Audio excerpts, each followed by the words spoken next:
Welcome, everybody. My name is Kyle Lucas. I'm the paved trail planner for Montgomery Parks and also help on the Little Falls Parkway project. I'm joined today by my colleague, Andrew Sy. Andrew, if you want to introduce yourself. Sure. Hello, everybody. My name is Andrew Sy. I'm an engineer in the Park Development Division working on the Little Falls Parkway project.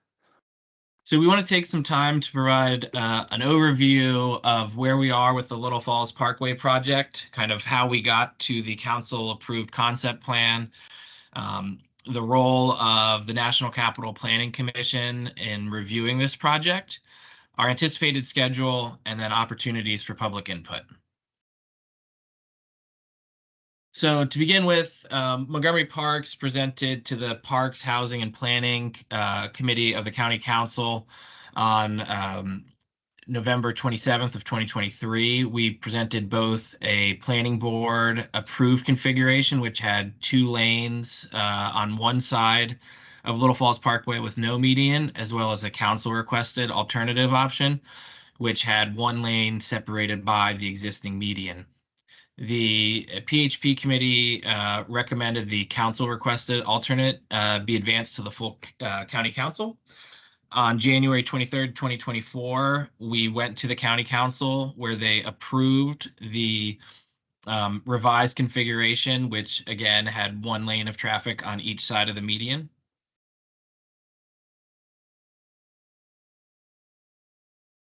Thanks, Kyle. The council-approved concept has a few main elements, which we'll highlight in detail in the next few slides, but just to briefly go over them, it will include permanent removal of unused asphalt pavement between Arlington Road and Hillendale Road at the Capitol Crescent Trail crossing. There will be a protected shared use path connecting Glenbrook Road with the Capitol Crescent Trail crossing to enhance community connectivity. South of the Capitol Crescent Trail crossing, the shared use path will transition into a buffered bike lane and provide connectivity from the Capitol Crescent Trail to Dorset Avenue. South of the intersection of Little Falls Parkway and Hillendale Road to the intersection of Little Falls Parkway and Dorset Avenue, all existing pavement is retained, and the buffered bike lane will be separated or buffered from traffic via low-profile separators. The low-profile separators will also be used in the northbound lane to close off the unused northbound travel lane. These low-profile separators provide emergency access when needed. Additional work will include intersection safety enhancement at Arlington Road, Hillendale Road, and Dorset Avenue, improved signage throughout the project. There will be relocation of traffic signals and pedestrian signals, stormwater management, accessibility improvements. The site plan exhibit here is the northern terminus of the project. Just to highlight the cross sections, there will be a single southbound travel lane, a northbound travel lane, separated by the existing grass median. The travel lanes will be 12 feet wide. The existing grass median varies, but it's roughly 16 feet throughout the entirety of Little Falls Parkway. There will be a protected shared use path from Glenbrook Road down to the Capitol Crescent Trail, and you can see that highlighted via the laser pointer on the screen. That portion of the shared use path is protected via a barrier or a buffer. There will also be intersection safety improvements at Arlington Road and Little Falls Parkway to enhance bicycle connectivity and pedestrian connections. There will also be a dedicated right turn lane from Little Falls Parkway to Arlington Road. At the Capitol Crescent Trail crossing itself, the configuration will result in a pedestrian refuge similar to the configuration before implementation of the pilot project.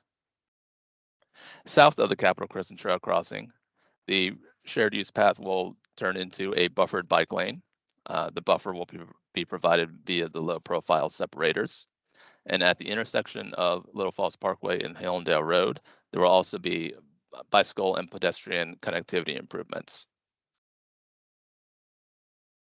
South of Hillendale Road, the configuration of Little Falls Parkway is the same with a single southbound drive lane, a single northbound drive lane, separated by the existing grass median.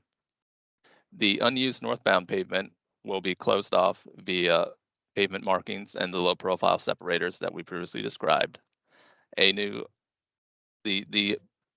cycle track south in the southbound drive lane will be buffered via the low profile separators as well, and it will connect from the Capitol Crescent Trail to Dorset Avenue.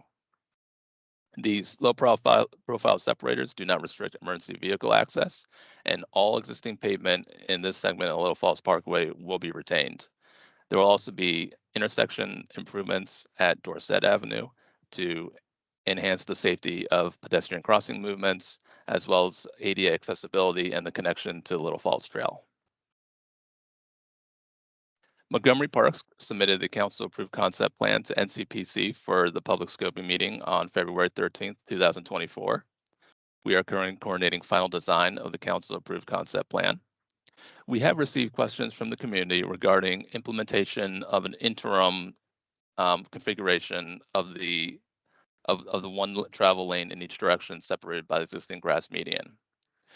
Parks has currently no plans to implement this before the final project gets constructed. The factors behind that are the NCPC has set up an accelerated review schedule to allow implementation and reconfiguration as soon as fall 2024. There's an agreement amongst Parks and NCPC that it's not desirable to introduce an additional interim phase during or before NCPC review. It would introduce additional construction and maintenance of traffic complications during final construction, and also results in additional costs.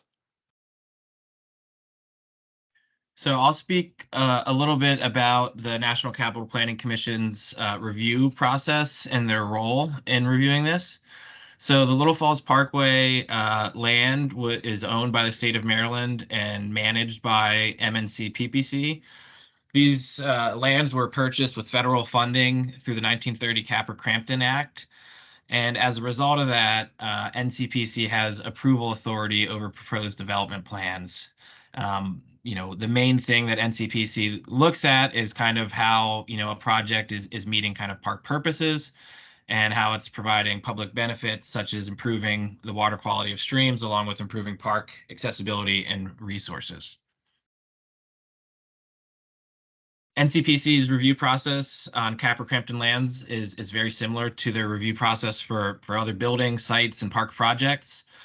There's a link, www.ncpc.gov/review/guidelines, which provides a detailed overview of their submission guidelines. The review generally follows a few common steps, though not every project has that, but these typically include a concept review, preliminary review, and final review. And we'll dive into a little bit more on that on the next slide. So MNC PPC, following the council approval, we submitted an application to NCPC on February 13th. They have scheduled for March 12th a public scoping meeting from 7 p.m. till 9 p.m. We've got a link on our website with more information on how to access that. But it's also worth noting that there is a public scoping period which runs from February 29th through March 29th, where you will have the opportunity to comment on the project scoping, what they should be looking at, what they should be evaluating. Following the public scoping period, there'll be a 30-day draft EA public comment period, which will run from April to May and end with a information presentation on May 2nd. So that'll be a meeting with NCPC.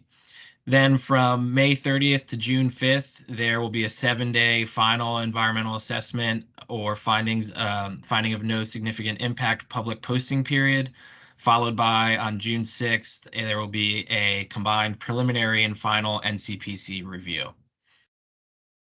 So the overall project schedule, we're hopeful that we can wrap up the NCPC review and approval in June or July.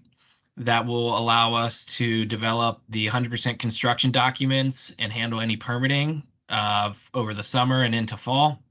And then we anticipate this project would go to construction in fall of 2024. So there's a lot still kind of moving forward. But the important thing we want to highlight is that there are still several opportunities for public input. So NCPC accepts written comments. We have a link that will be online to the NCPC website where you can do this. You can also register to attend, ask questions, or testify at NCPC public meetings. And again, NCPC will have a 30-day public comment period during the NEPA scoping process where you can submit written and formal comments and attend a virtual meeting to learn more. Finally, while Montgomery Parks will be monitoring all the public input received by NCPC, we also still have and are monitoring the LFP at montgomeryparks.org inbox. So if there are additional comments you want to share, please feel free to send those there. We have a council approved concept plan, and as we move towards final design, if there are comments received by the public that can easily be incorporated or minor tweaks, we are certainly open to incorporating those into final designs. But we do have a council approved concept plan that we are bringing towards final design. And with that, we'd like to thank you for watching this brief presentation, and we look forward to hearing from you. Thank you.